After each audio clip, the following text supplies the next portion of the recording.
It was the kind of winter that made even the walls of hospitals feel cold,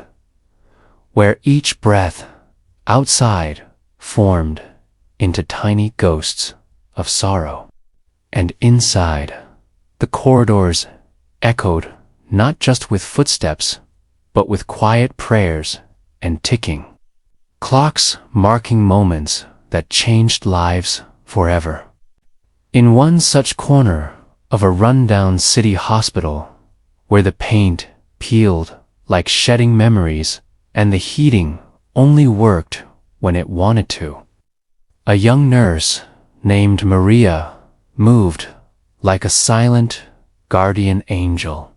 unnoticed by the world, yet cherished by every soul lucky enough to be touched by her kindness. She was poor, orphaned by fate, raised in a convent, and had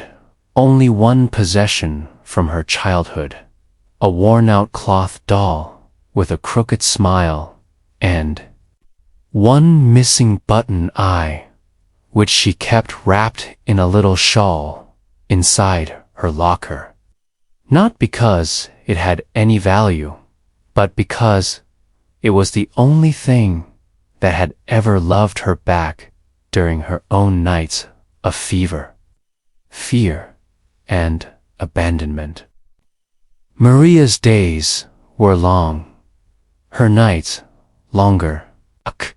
spent caring for patients with gentle hands and sleepless eyes, never asking for more than a thank you, and always giving more than she had, until one particular evening when the emergency doors burst open and a flurry of shouting paramedics brought in a tiny girl, no more than 6, her face pale as the snow outside, and her fingers curled tightly like wilted petals she had collapsed in a shopping mall. No identification, no guardian, just a whisper of a name, Ella, as Maria took her into her care,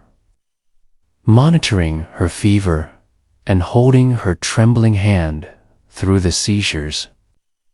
She noticed something painfully familiar in the child's eyes: loneliness, fear, and the unbearable silence of a child who had already seen too much grief. And though the doctors struggled to diagnose her rare autoimmune condition, Maria stayed beside her like a shadow, missing meals, sleeping beside her bed, singing lullabies, and even using her own savings to buy her warm socks and strawberry yogurt, all the while unaware that the hospital had put out a search alert for the girl's father, who, as it turned out, wasn't just any man, but Daniel Hayes, a billionaire, tech CEO known not for his warmth, but for his brilliant ruthlessness,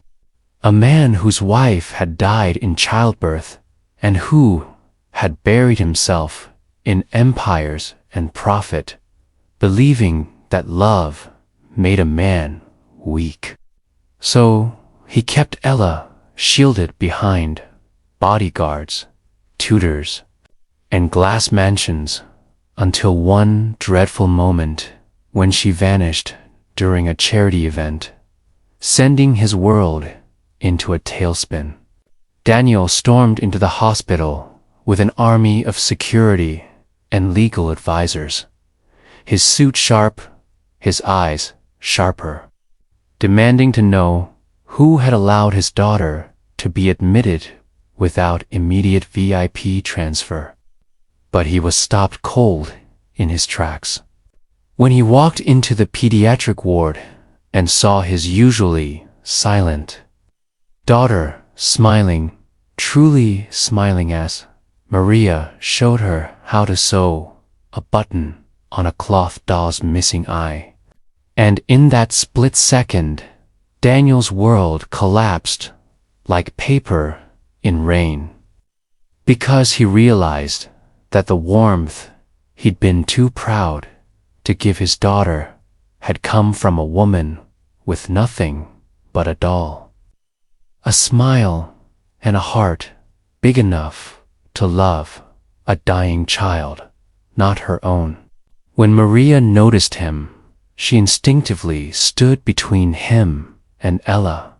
her eyes fierce with protective fire, mistaking him for another cold-hearted executive who had left this girl emotionally abandoned.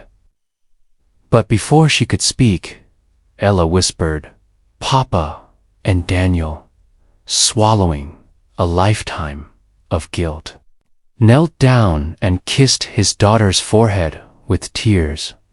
He didn't know he thanked Maria with the stiffness of a man unused to being grateful, handed her a blank check, and told her she could name any amount, but Maria, brushing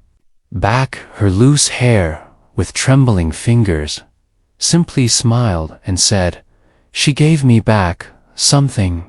I didn't even know I'd lost. I don't need your money, sir." Daniel didn't know what to say, so he said nothing, but the image of Maria and the doll stayed with him, haunting him through board meetings and empty dinners in palatial rooms. And as Ella slowly recovered and began speaking, again always asking about Nurse Maria, Daniel found himself driving back to that crumbling hospital more and more, not with bodyguards or arrogance, but with coffee for Maria and questions about life, about faith, about how someone with so little could give so much. And over weeks, Maria's wary kindness began to soften toward him. And Daniel, for the first time in years, began to laugh not in boardrooms or on TV interviews, but genuinely, awkwardly, fully, with this woman who taught his daughter to love old toys and silly songs. One snowy evening, as Maria stood outside waiting for a late bus, Daniel pulled up in his black SUV and quietly asked if she would like a ride, not just home, but somewhere warm, somewhere quiet, where we can talk like people who've been through storms. And she hesitated, her fingers in her coat pocket, feeling the edge of that old doll's shawl still tucked safely in her coat. Then nodded, and that night they sat in a quiet cafe where Ella colored napkins with crayons and Maria, for the first time, told Daniel about her own childhood, about her mother who had died of pneumonia when she was 5, about sleeping hungry, and how the doll had been a gift from an old nurse who'd died holding her hand.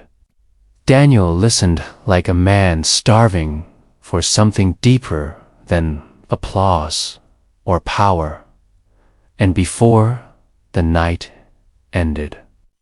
he gently placed a small box in front of hurt. Wasn't diamonds or keys to a car, but a new button perfectly matching the one missing from her doll. And Maria, who hadn't cried in years, finally let a single tear fall. Not from pain, but from the quiet, overwhelming realization that someone had truly seen her. From that night on, everything changed, not dramatically. Not with headlines or sudden riches, but slowly, with shared dinners. With Ella running into Maria's arms after school, with laughter echoing in a home that had once felt like a museum. Until one spring morning, standing in the garden, watching Ella chase butterflies, Daniel turned to Maria and said, "You gave my daughter life.